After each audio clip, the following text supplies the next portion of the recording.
quarterbacks. What position, since they drafted Mahomes, do you think they've spent the least draft capital on? You want to give it a guess? They got Rashee Rice. The answer is quarterback, but the next answer is defensive tackle. They have drafted incredibly well, and they have drafted a ton of corners, and they've drafted so well they can let Travarius Ward walk out the door. They let a guy go to Washington, forget his name right now. Thornhill. And Snead might walk out the door this year. They draft a bunch of defensive ends, back-to-back first rounders. They've drafted wide receivers. They haven't hit on all of them, but Sky Moore, Rashee Rice. The one spot they have not addressed is D tackle. And not a lot of great D tackles available, right? I know Matabuke could be available, but that would be weird to not pay Chris Jones and then just pay 80% of it for Matabuke. I don't think they would do that. And so I would overpay for him. Mm-hmm. He's 3 years younger than Aaron Donald. He is not quite Aaron Donald, but he's the next closest thing. Mm-hmm. And Aaron Donald's been highly productive these last 3 years. And so if you follow that same path, here's the other reason. There are 4. I don't know if Chris is a first ballot guy yet, but 4 no doubt Hall of Famers associated with the dynasty of players. Mahomes, Kelsey, Hill, Chris Jones, right? Those are the 4. Mahomes isn't going anywhere. Kelsey at some point, 1 year, 2 years, 3 years, will leave and you get nothing back because he will retire. Tyreek, you opted into losing him, but you got a ton back. Mm-hmm. For Chris to leave and you get nothing in return, you lose 2 of your 4 Hall of Famers over a stretch, and then 3 of your 4 eventually, and 2 of them you got nothing back. That's hard to deal with. So they could, but it's the one spot I would overpay to keep. I go as far as what you're saying with the 4. I think if Chris Jones never plays another snap, he's a Hall of Famer. Oh, I agree. I was saying first ballot. I know. The other guys, I'm saying this guy, he is the most underrated player of this entire Chiefs run. If you take a look at the top 10 vote getters for Defensive Player of the Year, he didn't even make the list. Yeah. Deron Bland finished 5th in Defensive Player. Chris Jones is a game record. In the playoffs, it's his hit on Josh Allen. It's his pressure on Brock Purdy that makes all these plays. And he's beloved in the locker room. I saw Chris in Vegas at the Super Bowl, spent some time with his 2 agents, the Katz brothers, who are characters in themselves. He wants to be a Chief. He expresses much in the parade. The Chiefs want him. I will go to the Combine next week. I'm having dinner with Brett Veach and Andy Reid on Monday night. If you want to go and see us at St. Elmo's, we'll go. We could do TMZ. We could do the whole thing. We'll be there. You want to join? We can. Yeah. Big topic will be, what do we do to keep Chris Jones in this thing? Because free agency starts, and I will tell you, everybody in the Chiefs kingdom and everyone in that building wants him. Chris Jones wants to be there. I would overpay. Yeah. At the sacrifice of what? I mean, you let everyone else walk if you have to. Chris Jones belongs in a Chiefs uniform. They didn't do it last offseason. The ask might have been too big, but I thought he exceeded expectations. To me, this is a no-brainer. You pay the guy what he wants. He's earned it, and he earned it again this year. Will he take a little less? I don't think so. Really? I think he wants his money. I think so. He hasn't gotten that second major deal, and he played on the 1-year deal this year.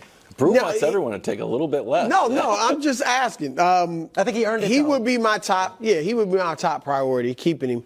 But like you said, Nick, they could win it without him. 2 years ago, when they won it, they won it last year.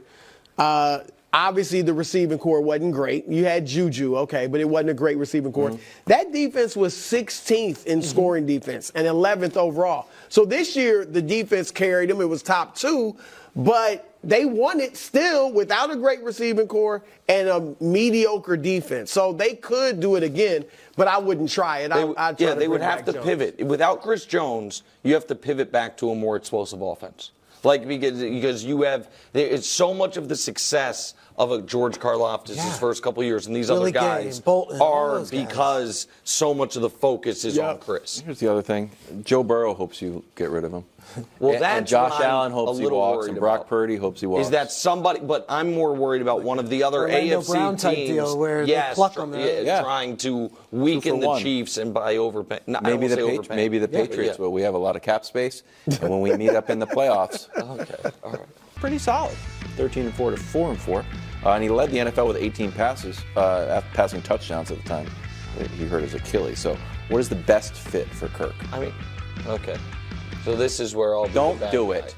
The guy's making $880 and just took Mahomes to overtime. Hey, buddy, let me give the take. Kirk Cousins has made $231 million in his career, 11th most all time. He's going to finish in the top 10 of all football players ever. The best fit, if he wants to win a Super Bowl, is to go to his, the old high school sweetheart. And the guy that didn't scout Patrick Mahomes because he was so certain he was getting Kirk Cousins in Kyle Shanahan. And I know people will be mad. It's unfair to Brock. Sports can be unfair. Sorry. The Niners would be better.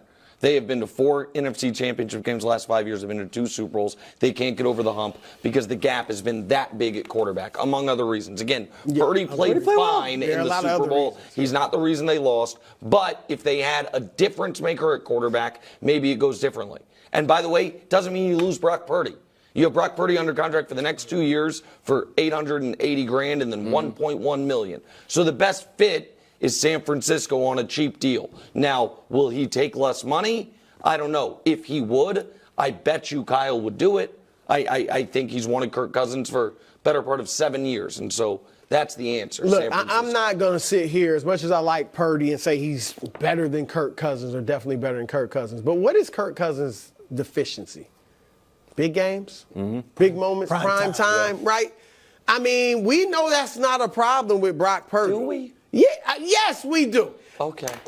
You're in the goalpost. Yeah, we're I in the mean, goalpost. you're lucky they're not in here. You wanted him to prove he could come back. He did it twice in the playoffs. 17-point deficit. Yes, and as you guys said, played well in the Super Bowl. Not awesome, but well. We don't know if Kirk Cousins does that. And as much as I like Cousins, because he is great in the regular season when it's at 1 o'clock and nobody's watching. I'm just saying that, Nick, because they got to win it next year. They got to win it next year, so it'd be a lot of pressure on Kirk Cousins. That's all I'm saying. Yeah. Cousins to me is a Viking. O'Connell likes him. Kwesi, the GM, this is his first big decision. The fully guaranteed or the not fully guaranteed. Look, they've given him fully guaranteed money in the past. Is that necessarily an end-all, be-all for Kirk Cousins? To your point, he's made the 11th most money in the NFL history.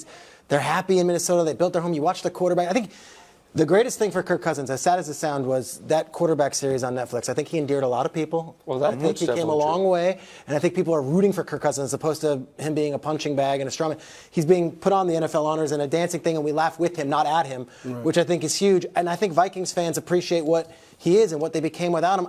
I'd be shocked if they let him walk out the building there. So to me, they did this in the regular season, guys. In Week 17, they had him out there doing the skull chant shirtless. That's not a guy who we're looking to replace. He is part of that culture, part of the fabric. Whether he's a winner or not is a debate. He did go into New Orleans and beat a Sean Payton Saints team that was really good in the playoffs and found Kyle Rudolph in the back of the end zone to win a big playoff game. That's something that a lot of quarterbacks haven't done in their NFL careers. Like a little high-low from. Yeah, I understand that Brew has positioned it as if I'm hating on Brock, even though Brew would not say there he thinks Brock is better than Kirk. He said he's like, I'm not saying he's better than Kirk. So I am just asking the audience this, not necessarily this group, because I'll just get double talk from that side of the table. Would the Niners, for anyone out there that is not a Niners fan, would you be more or less scared of the Niners next year if they added Kirk Cousins this offseason? Yeah, I mean, and you'd be more scared. I think there's a level of uncertainty. And they could sign him. How could you get more close to winning the Super Bowl than having Mahomes in overtime? A ball hit a guy's heel. Okay, I get it. That was last season. Extra point. We are now. Mahomes goes 8 for 8. I get it, guys, but that season's now over, and we're talking about next season. I know, but wouldn't you admit there's a little bit of uncertainty with Cousins? What I said earlier with the big games, but also coming off the injury, he is older. You know what it would be akin to? It would be akin to the Rams saying, Jared Goff's good, and we got the Super Bowl, Jared Goff. Yes. But Matthew Stafford gets us over. Or the Niners, akin to, we got to the Super Bowl and we're one throw away from beating Mahomes. What could be closer than beating Mahomes, than up 10 in the fourth quarter of the Super Bowl with Jimmy Garoppolo? They literally got rid of the guy. They literally got rid of him for a guy from North Dakota State. So the idea that they wouldn't think about doing it for Kyle's long-lost love, I disagree with. Patriots draft Jaden Daniels at 3 and trade the 35th pick for T. Higgins. You'd sign up for that, right? Yeah. So it's smart business if you're Cincinnati. Jamar's about to become the highest or second highest paid receiver ever. He and Justin Jefferson. Joe Burrow, we just saw him. You can't, in my opinion, do all of that and then be like, and also for 1 year, we're going to tag T. Higgins and then let him walk out the door for nothing. Right. That you do that if you have, 39-year-old Drew Brees. Not if you have Joe Burrow going into year 5.